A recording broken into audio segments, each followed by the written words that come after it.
একটু এই গেটের এর বাইরে যাও, তোমরা পিছনের লোক অসুবিধা হচ্ছে, যারা দায়িত্বশীল আছে তারাও বাইরে যাও। জান তো তোমরা বেশি করে ফেলছো বুকে ব্যাথা লাগিয়ে, একটু সাইড সাইড দাও। কিন্তু হিন্দু হওয়ার জন্য এই প্রথম ভারতবর্ষে খুন হতে হলো, হিন্দু ধর্মকে বেছে বেছে খুন করলো মানুষগুলোকে। এর জবাবটা কে দেবে? আপনার এলাকার যিনি ঠেলাওয়ালা সে দেবে জবাবটা? আপনার এলাকার যিনি ভ্যান চালক উনি দেবেন? কাশ্মীরের নিরহ নাগরিক দেবেন? না দেশের প্রধানমন্ত্রীকে দিতে হবে জবাব? না শুভেন্দু অধিকারীর লিডারকে জবাব দিতে হবে?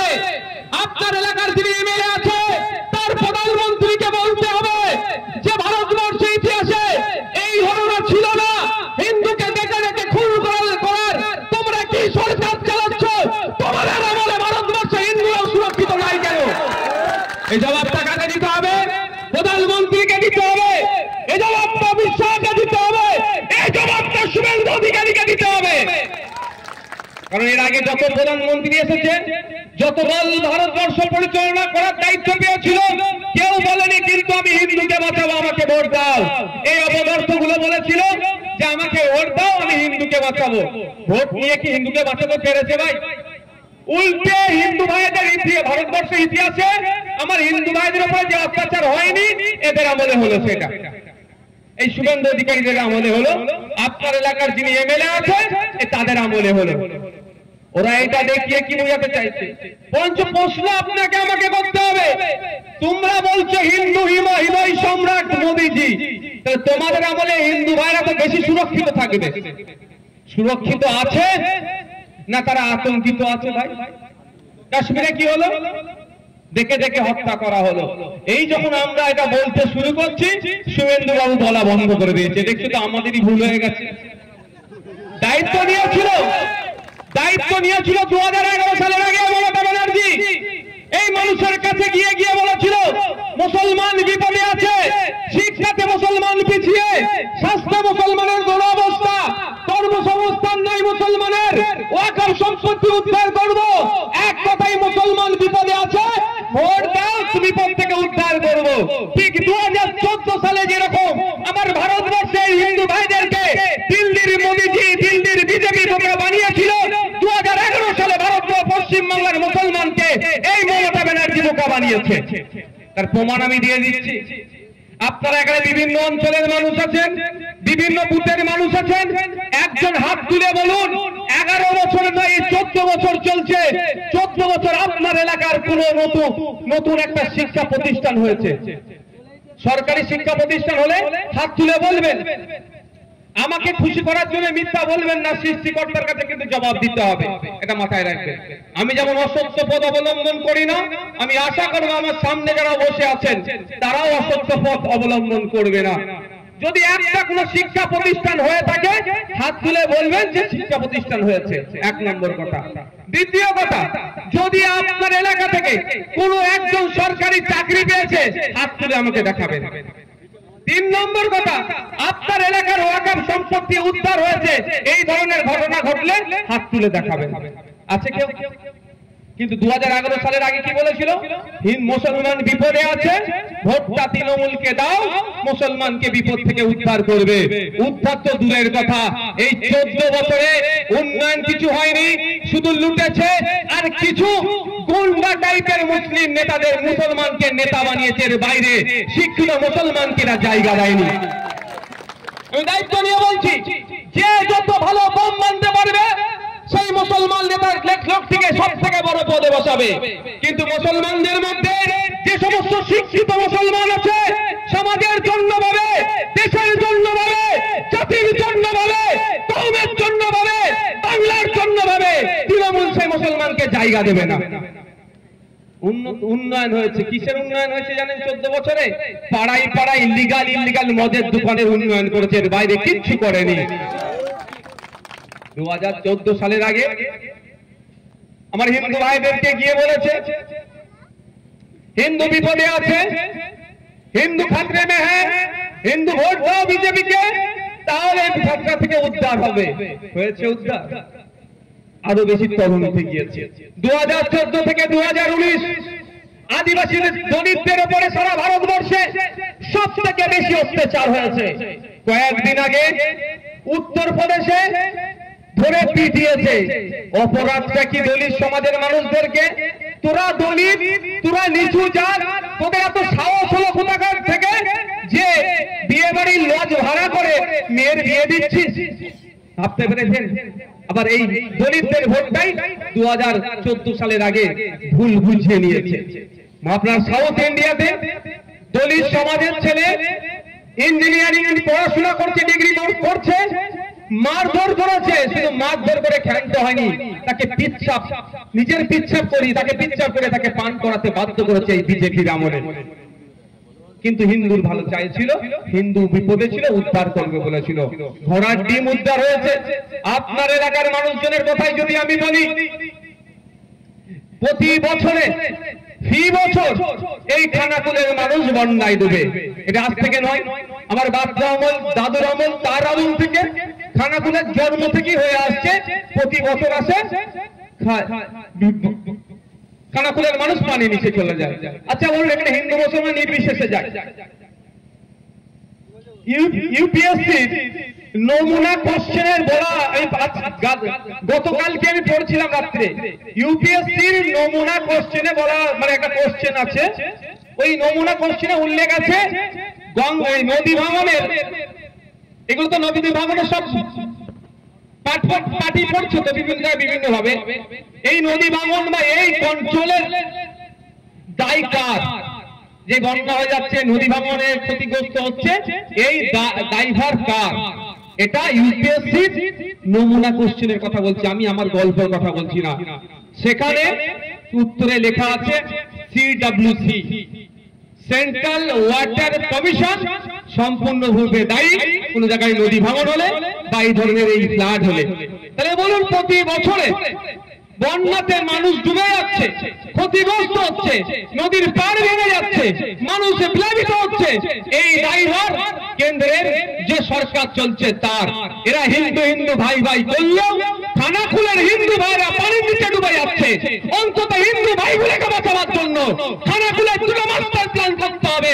এই আওয়াজটা না পার্লামেন্টে তুলছে, না আইনসভার মধ্যে তুলছে। এরা কিন্তু হিন্দু হিন্দু ভাই ভাই বলছে। এখানকার এমএলএ আছে, বিধানসভাতে তুলতে পারে। আমি বাংলার এমএলএ, সারা রাজ্যের মানুষের জন্য আওয়াজ তুলছি, আপনাদের জন্য আওয়াজ তুলছি, তাহলে লোকাল এমএলএ তো তুলতে পারে। কিন্তু 2014 সালের আগে এরাই চিৎকার করেছিল হিন্দুকে বাঁচাতে হবে। হিন্দুকে বাঁচাবার নাম করে এসে এরা নিজেরা পুঁজিপতি হচ্ছে, শিল্পপতি তৈরি হয়ে যাচ্ছে। তার একটা উদাহরণ দিচ্ছি, আমরা সব মিলেমিশে থাকি বা হিন্দু মুসলমান নির্বিশেষে, থাকাটাই দরকার। কোন এলাকার অগ্রগতি, কোন দেশের অগ্রগতি, কোন রাজ্যের অগ্রগতি যদি আপনি চান, ঐক্যবদ্ধ হয়ে থাকতে হবে। ঐক্যবদ্ধ ছাড়া দেশ বাংলায় গিয়ে যেতে পারে না। কিন্তু আমি আপনাদের বলি, 2014 সালের আগে বলেছিল হিন্দু খাতরে মে হ্যায় বলে ক্ষমতায় আসলো বিজেপি সরকার। আর আজকে কত 2025, 11 বছর এরা ক্ষমতায় আছে। 11 বছরে আপনার পাড়ার হিন্দু ভাইয়ের বুকে হাত দিয়ে জিজ্ঞাসা করতে বলুন তো, ওই রাম কাকাকে, সনাতন কাকাকে জিজ্ঞাসা করুন তো, যে ছোট ব্যবসা করে খায়, ছোট ব্যবসা মানে বুঝতে পারছেন না, জিজ্ঞাসা করুন যে আজকে অবস্থা কেমন আছে। বলবে এখন 5-10 বছর আগে যা ছিল তার থেকে ভালো হয়েছে না খারাপ হয়েছে? দেখবেন বলবে কি খারাপ হয়েছে, ভালো কেউ বলবে না। কিন্তু খোঁজ নিয়ে দেখুন, অমিত শাহজির ছেলে জয় শাহজি, যে জীবনে ব্যাট বল ধরলো না, তিনি বিসিসিআই এর প্রেসিডেন্ট থেকে আইসিসির চেয়ারে চলে গেল। আর ব্যবসা করছে কার সাথে? শুনলাম নাকি কদিন আগে শত্রু দেশ তার ওই দেশের মানুষের সাথে পার্টনারশিপে ব্যবসা করছে। ওরা সম্পত্তি ওভারনাইট, আমি বোঝানোর জন্য বলছি, 14,000 গুণ বৃদ্ধি পেয়ে গেল অমিত শাহজির ছেলে জয় শাহজি। আর আমার পাড়ার গরিব হিন্দু ভাইটার ব্যবসা ক্রমশ তলানিতে চলে যাচ্ছে, কিন্তু এরা হিন্দুকে বাঁচাতে এসেছে। 2011 সালের আগে মমতা দিদি গল্প শুনিয়েছিল, এই খানাকুলের মুসলিম সম্প্রদায়ের মানুষেরা গল্প খেয়ে নিয়েছিল যে দিদি আমাদেরকে উদ্ধার করবে। খোঁজ নিয়ে দেখো, উদ্ধার হয়েছে না আরো তলানিতে যাচ্ছে। খানাকুলের মানুষেরা আছে এখানে, ম্যাক্সিমাম তো এখানকার মানুষজন আপনার কি বলে, আপনার আরামবাগ খানাকুলে রুটি বেকারিত্ব নাকি তোমাদের কি? আমি এতে গিয়েছিলাম শিলং, মেঘালয়তে, সেখানে গিয়ে দেখি আরামবাগের মানুষের সাথে দেখা। আপনার এই সাব ডিভিশনের এলাকা পুরসুরা টুরসুরা এলাকায়। যাক, তো আপনারা বলুন 2011 সালের আগে আপনাদের ব্যবসা যে জায়গায় ছিল সেই জায়গা থেকে এখন এগিয়েছেন না পিছিয়েছেন? আপনারাই বলুন, আপনারা বলুন, আমি বলবো না। আমি দায়িত্ব নিয়ে বলছি ক্রমশ পিছিয়ে গিয়েছে। যে সমস্ত দর্জি শ্রমিকরা আছেন, দর্জি শ্রমিকের কথা বাদ দিলাম, যারা উস্তাগার আছে তারা একটা সময় 50টা 100টা ছেলেকে নিয়ে কাজ করাতো, এখন খোঁজ নিয়ে দেখুন সেই উস্তাগার এখন চায়ের দোকান করে বসেছে, সেই উস্তাগার এখন টোটো চালাচ্ছে, তার এখন রুজি রুটি জুটানোর দায় হয়ে যাচ্ছে, যার মাধ্যম দিয়ে 20টা 30টা 50টা 100টা ছেলে ইনকাম করতো, সে এখন টোটো চালিয়ে ইনকাম করছে, অর্থাৎ তার ব্যবসা তলনিতে চলে যাচ্ছে। আর দিদির ভাইপো বুঝতে পেরেছেন তো, চোখ দেখাতে আমেরিকায় চলে যাচ্ছে। তাহলে উন্নতি কার হল? উনি হিন্দুকে বাঁচাতে এসে আইসিসি চেয়ারম্যান পদে চলে গেলেন, 14,000 গুণ ব্যবসায়ী বৃদ্ধি হয়ে গেল, আর ইনি আপনাকে মুসলমানকে বাঁচাতে এসে এত টাকার মালিক, যেখানে শুনেছি নাকি শুধু 1 কোটি টাকা ফিস দিতে হয় চোখ দেখানোর জন্য। ফিস আমরা ডাক্তারখানায় যাই না, তো 100 150 200 যে যেমন করে, এটাও বাঁধা দরকার। এটা আমরা যদি কোনো সময় আপনারা আমাদেরকে সুযোগ দেন, এই যে লাগামহীন ফিস এটা আমরা বন্ধ করব। যে লাগামহীন মেডিকেল ডিপার্টমেন্টে দেখবেন, আপনি ট্রিটমেন্ট করতে গেলেন, আপনি প্যাকেজ কথা বললেন, প্রাইভেটে সরকারি অবস্থা তো ধ্বংস করে দিয়েছে, প্রাইভেটে আপনি গেলেন এই অপারেশনটার জন্য 50,000 খরচ, তো ওই অপারেশন 50,000-এর নামে ঢুকিয়ে দিল, যখন বার করছেন 1.5 লাখ টাকা বিল। এটা অন্যায় হচ্ছে না? এই সিস্টেমগুলো বন্ধ করব। আর সারা রাজ্যের জন্য সেই আপনার সিজার হোক আর যে কোনো ব্যাপার হোক, সারা রাজ্যের জন্য বেসরকারি ভাবে যাতে এক রেট থাকে, তার কম যে কেউ নিতে পারে তার ব্যবস্থা আমরা করব, যদি আগামী দিনে সুযোগ আমাদের দেন। আমি ওই প্রসঙ্গে যাচ্ছি না, শুনলেছি যেখানে চোখ দেখান উনি, শুধু ফিসটা হচ্ছে 1 কোটি টাকা।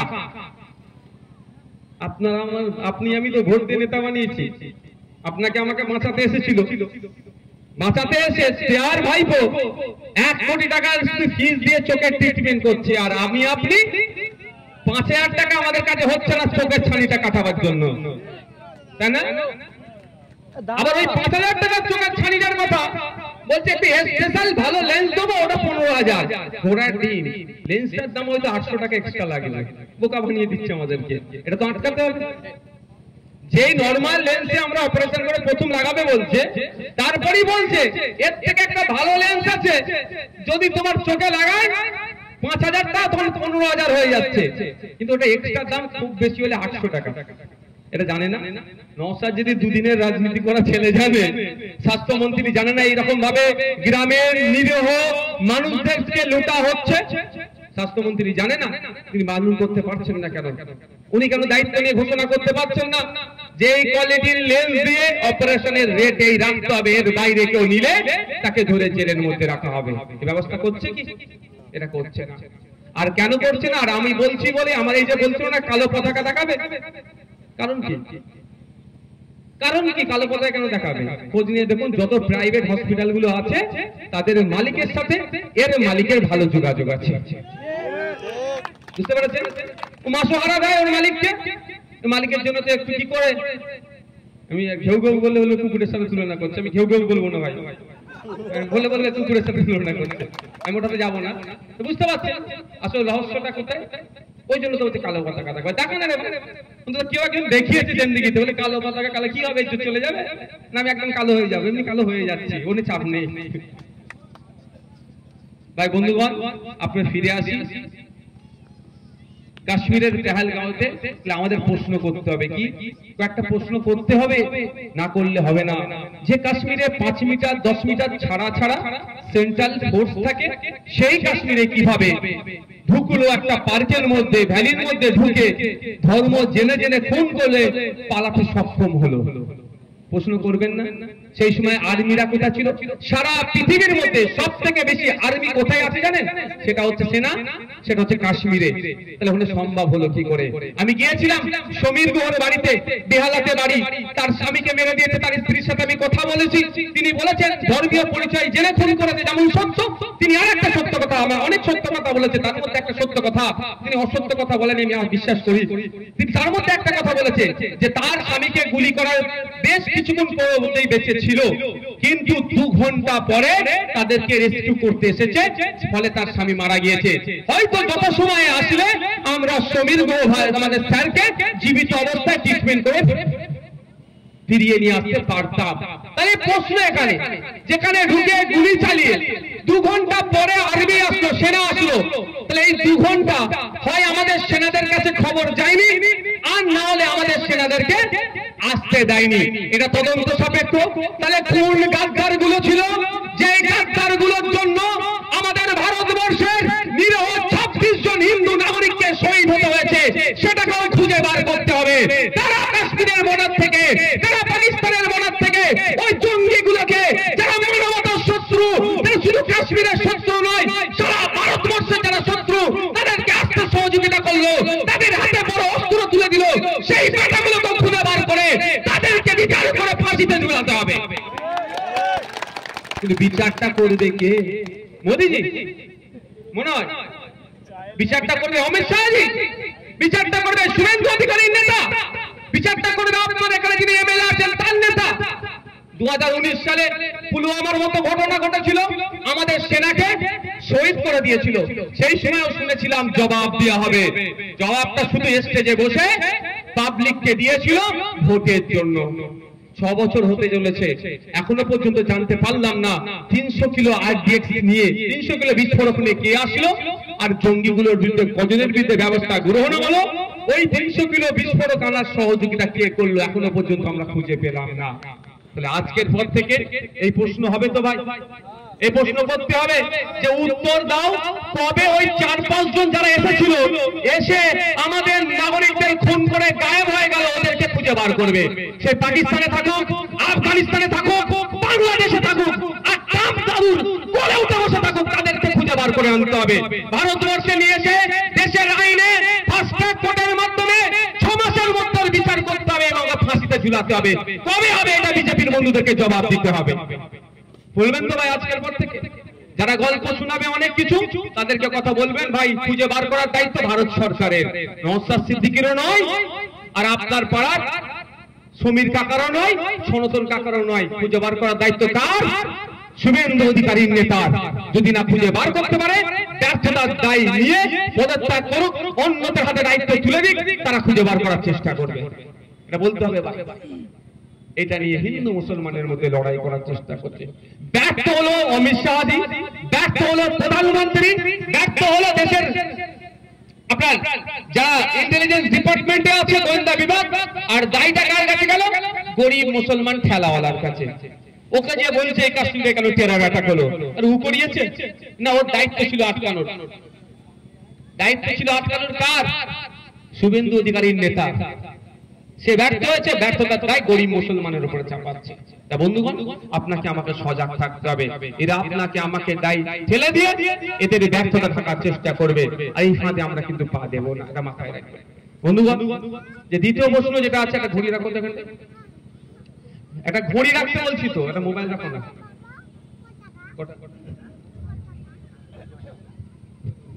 ভাই কারো এনার্জি লস হচ্ছে না তো? না না না, আজকে বিধানসভাতে পরিযায়ী শ্রমিকদের উপরে যে জুলুম অত্যাচার হচ্ছে সেই বিষয়ে আজকে মেনশন করেছি। আপনারা বলুন যে আমাদের রাজ্যে প্রায় 2 কোটি শ্রমিক আছে, যারা উড়িষ্যা, আসাম, ত্রিপুরা, মেঘালয়, ইউপি, তামিলনাড়ু, কেরালা, কর্ণাটক, মহারাষ্ট্র, বিহার, এই ধরনের রাজ্য থেকে এসে আমাদের রাজ্যে 2 কোটি প্রায় শ্রমিক কাজ করছে। তাদেরকে আমরা সহোদর ভাই হিসেবে আগলে রেখেছি। আমাদের পুলিশ তাদেরকে নিরাপত্তা দিচ্ছে। 2 কোটি শ্রমিক কাজ করে উপার্জিত অর্থ পরিবারকে পাঠাচ্ছে, পরিবার সুখে স্বাচ্ছন্দ্যে থাকছে। আর আমাদের পশ্চিম বাংলা থেকে মাত্র 21 থেকে 22 লক্ষ সরকারি হিসাব অনুযায়ী শ্রমিক ভিন্ন রাজ্যে কাজে গিয়েছে। শুধু বাংলা ভাষায় কথা বলার জন্য মারধর করছে, তাদেরকে বাংলাদেশি বলে, কখনো ওখানকার দুষ্কৃতীরা তাদের আক্রমণ চালাচ্ছে, তো কখনো প্রশাসন তাদেরকে তুলে নিয়ে গিয়ে তাদের সাথে গরু ছাগলের মতো তাদের সাথে ব্যবহার তাদের সাথে করছে, এইটার দায়িত্ব তো রাজ্য সরকারকে নিতে হবে। আমাদের রাজ্য সরকার যদি উড়িষ্যা সরকারকে বার্তা দেয় যে আমাদের পশ্চিম বাংলা থেকে মাত্র 30,000 শ্রমিক উড়িষ্যাতে গিয়ে কাজ করছে, প্রয়োজনে আমরা ওই 30,000 শ্রমিককে বাংলায় ফিরিয়ে নিয়ে আসবো, কিন্তু পশ্চিম বাংলাতে কলকাতার আশেপাশে উড়িষ্যা থেকে প্রায় 3 লক্ষ শ্রমিক এসে কাজ করছে, ওদেরকে কিন্তু আমরা বাড়ি পাঠিয়ে দেবো।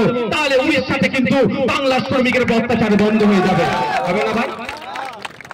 ওরা 3 লাখ এসে আমাদের রাজ্যে কাজ করছে, আমরা তাদেরকে নিরাপত্তা দিচ্ছি, তাদেরকে ভালোবাসছি, আমাদের পুলিশ তাদের নিরাপত্তায় নিয়োজিত আছে।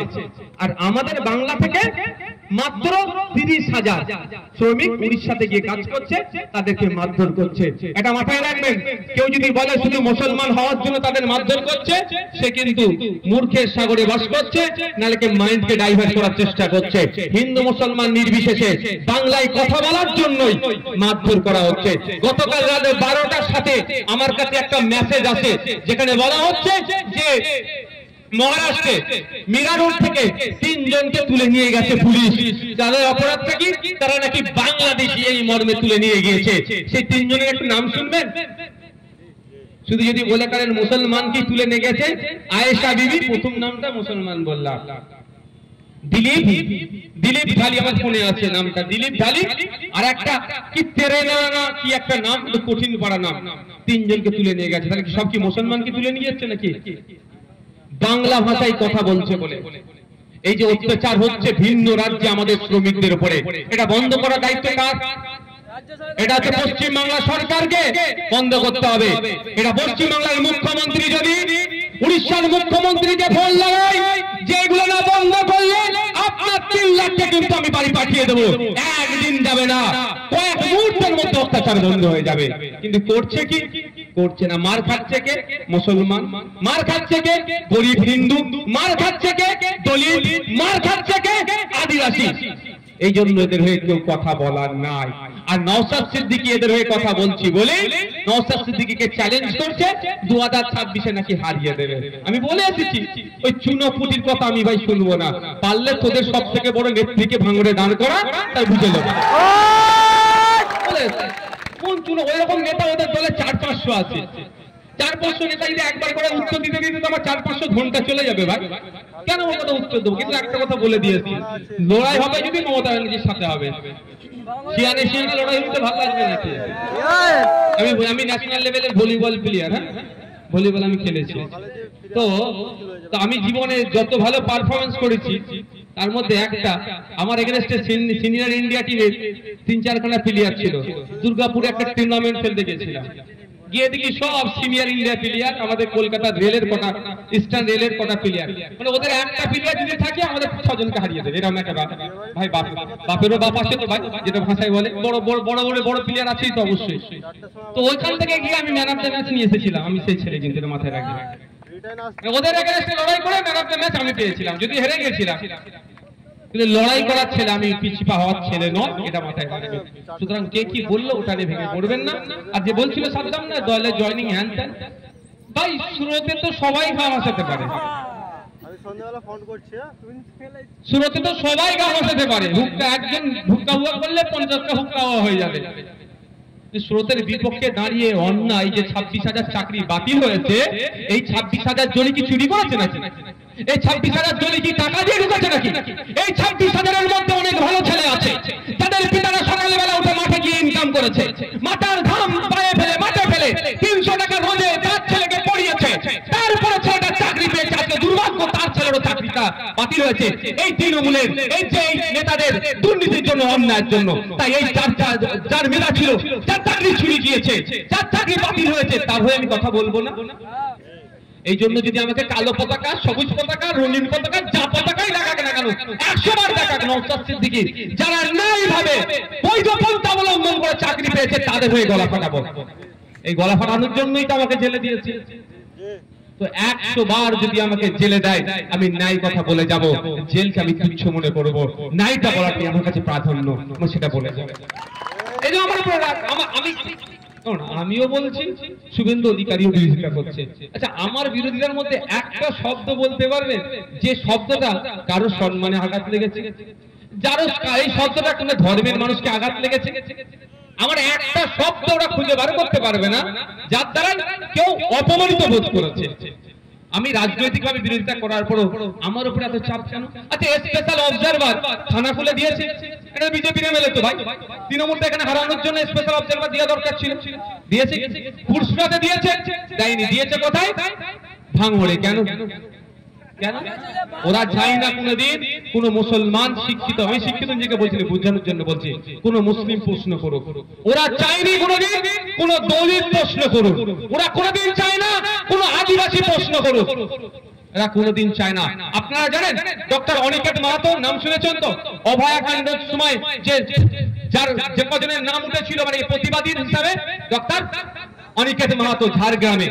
তো ওই ডাক্তার অনিকেত মাহাতো কুর্মী সমাজে, ও কলকাতাতে এসে আন্দোলন করবে, আন্দোলনের নেতৃত্ব দেবে, ও ছোট জাত, মানে এইরকম একটা ঘৃণা, ওকে কি মাওবাদী বলে দিয়েছিল। এই ঘৃণা নিয়ে এরা রাত্রে ঘুমায়, ওই জন্য আমাকে সহ্য করতে পারে না। আর আমার লড়াই শুধু মুসলমানের জন্য লড়াই নয়, এটা মাথায় রাখবেন। আমার লড়াই দলিত, আদিবাসী, পিছড়ে বর্গের মানুষের জন্য লড়াই। যার উপরে অত্যাচার হচ্ছে, অত্যাচারের পাশে থেকে যারা অত্যাচার করছে তাদের বিরুদ্ধে আমার লড়াই। এই লড়াই করতে গেলে এমএলএ থাকতে হবে এইরকম ব্যাপার নয়, এই লড়াই করতে গেলে এমপি হতে হবে এইরকম ব্যাপার নয়, এই লড়াই করতে গেলে শিক্ষা ছুড়ে রাখতে হবে, এটাই মনে করি আমি। এমপি, এমএলএ, মিনিস্টার হয়ে তারপরে লড়াই করব, ওই ধরনের কোনো জায়গা নাই। বন্ধুগণ, শেষে একটা শেষ পয়েন্ট, যেটা ওয়াকফ সংশোধনী আইনের আমরা কেন বিরোধিতা করছি এটা আপনারা জানবেন? কারা জানতে ইচ্ছুক হাত তুলুন তো ভাই, জানতে ইচ্ছুক? তাহলে এই আইনের আগে আমি দুটো তিনটে হিন্দু মুসলমানের মধ্যে বিভেদ লাগানোর জন্য এই আইনটাকে করা হয়েছে, বলছি কেন, আর দুটো তিনটে জায়গা আমি ক্লিয়ার করে দিতে চাই আপনাদের। প্রথম জায়গা হচ্ছে এই আইনটার মিথ্যাচার করছে কে? বিজেপি। লক্ষ্য কি?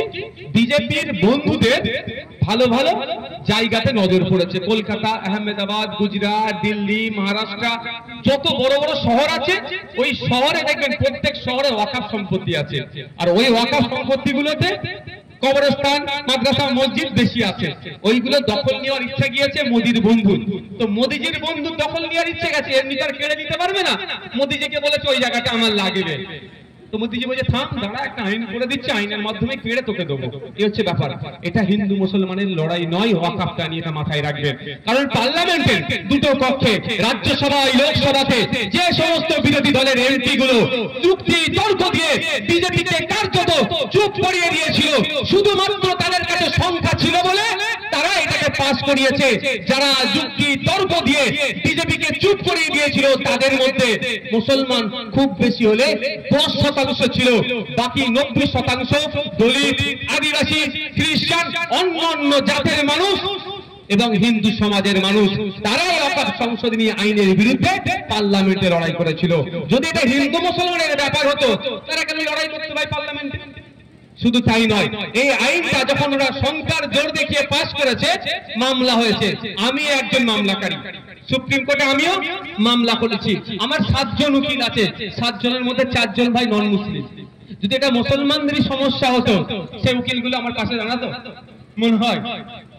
সুপ্রিম কোর্টে যে মামলা চলছে, এই 90 থেকে 95% উকিল যারা এই আইনটা যাতে না মানে কি ইমপ্লিমেন্ট হয় তার জন্য লড়াই করছে, 90 থেকে 95% মুসলিম আইনজীবী কিন্তু নন মুসলিম, এটা মাথায় রাখবেন। শুধু তাই নয়, কেরলে একটা হিন্দু সংগঠন, হিন্দু সংগঠন মানে বোঝানোর জন্য বলছি হিন্দু ধর্মীয় কাজ যে তারা করে, সেই সংগঠন সুপ্রিম কোর্টে মামলা করেছে। তারাও বলেছে এই ওয়াকফ সংশোধনী আইনে মুসলিম সম্প্রদায়ের উপরে আঘাত আসছে, এটাকে বাতিল করতে হবে। এটা মাথায় রাখবেন, এটা হিন্দু মুসলমানের লড়াই নয়। বিজেপি এই আইনটাকে রেখে হিন্দু মুসলমানের মধ্যে একটা বিভেদ তৈরি করার চেষ্টা করছে। কেমন বিভেদ? বলছে যে ওয়াকফ বোর্ড যেখানে দাঁড়াবে, যেটা ওর বলবে সেটা ওয়াকফ বোর্ডের হয়ে যাবে। মানে এই ধরমপুর এটা স্কুল মাঠটা কি মাঠ? এই স্কুল মাঠে দাঁড়িয়ে যদি ওয়াকফ বোর্ড বলে এটা ওয়াকফের জায়গা, তো ওয়াকফের হয়ে যাবে।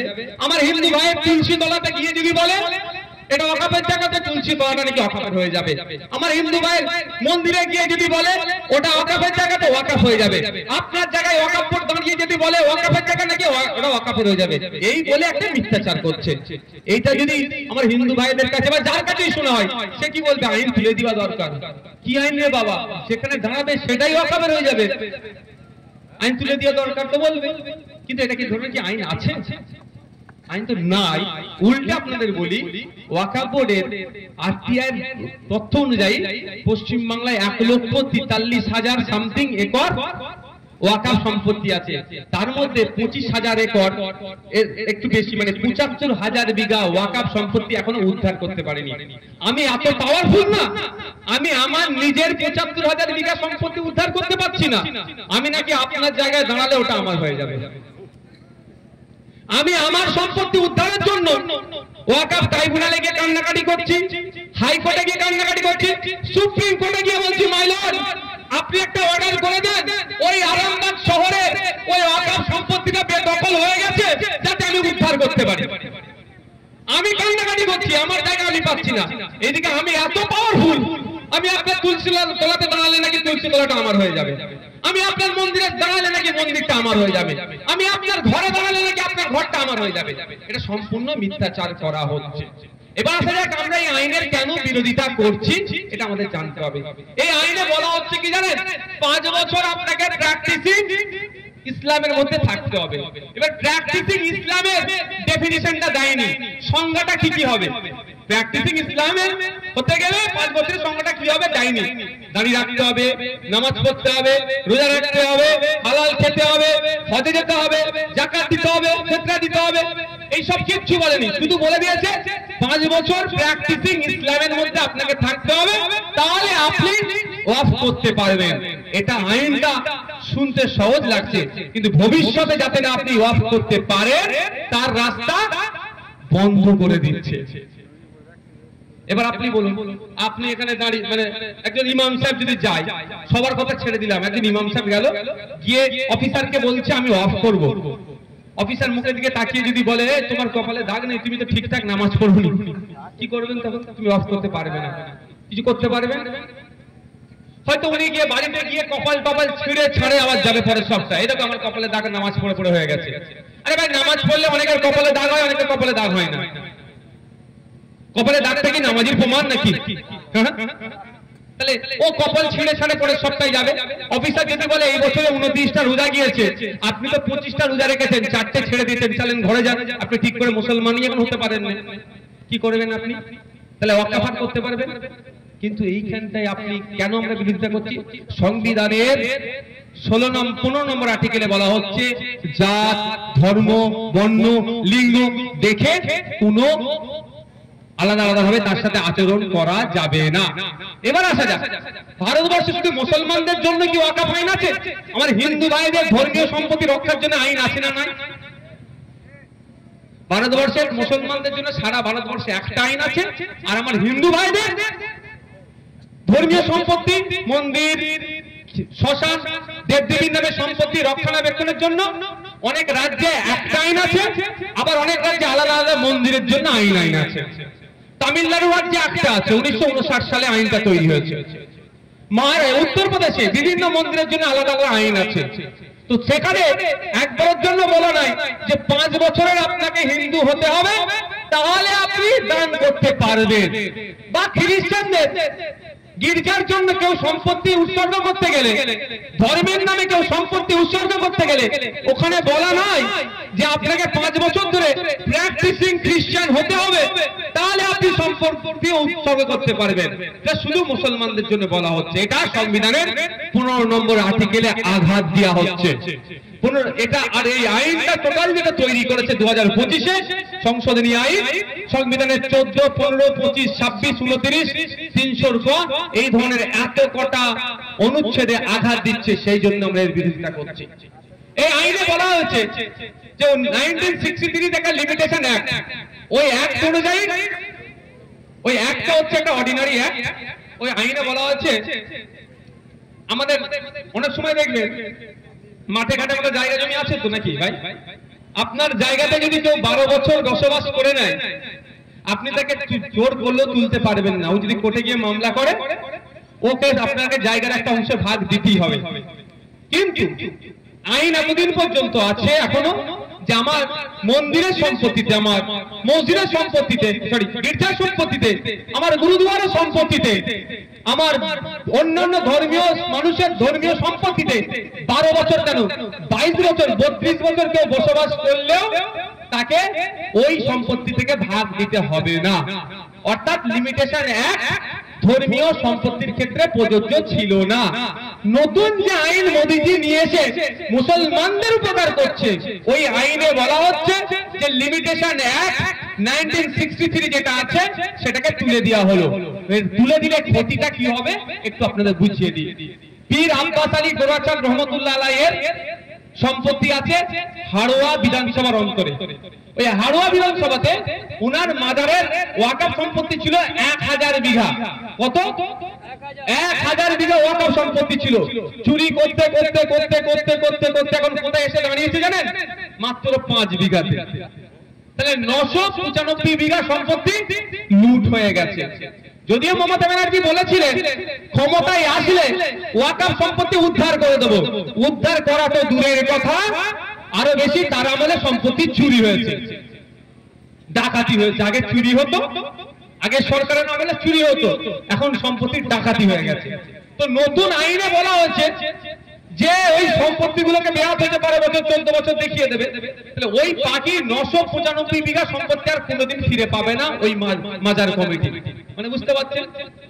এবারে 12 বছর ধরে আছে না 12 মাস বসে 12 বছর বলছে, না 12 ঘন্টা বসে 12 বছর বলছে, এটা প্রমাণ করবে কে ভাই?